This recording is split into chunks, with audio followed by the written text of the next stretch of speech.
If you've had a bad experience with a seller on eBay or noticed suspicious activity, it's important to report it to keep the platform safe. In this video, I'll show you exactly how to report an eBay seller step by step. By the end of this tutorial, you'll know how to file a report and what happens next.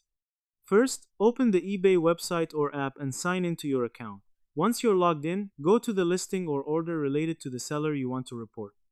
This could be an item you purchased or a listing you came across.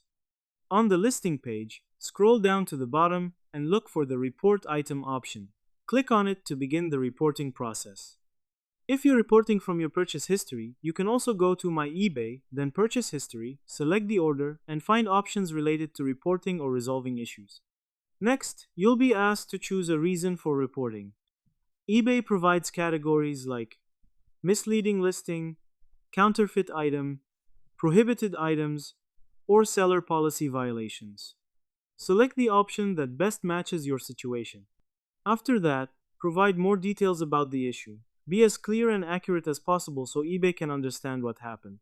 In some cases, you may also be able to attach screenshots or additional information. Once you've filled in the details, submit the report. eBay will review the case and take appropriate action if the seller has violated any policies. This could include warnings, listing removal, or account restrictions.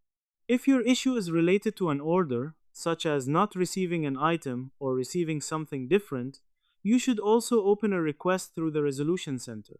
This helps you get a refund or replacement if eligible. Remember, reporting a seller is important not just for your own case but also to protect other buyers on the platform. In this tutorial, we learned how to report an eBay seller by using the report option on listings or orders, selecting a reason, and submitting details. This helps maintain a safe and trustworthy marketplace. If you found this tutorial helpful, make sure to like the video and subscribe to the channel for more simple step-by-step guides. Thanks for watching, and I'll see you in the next video.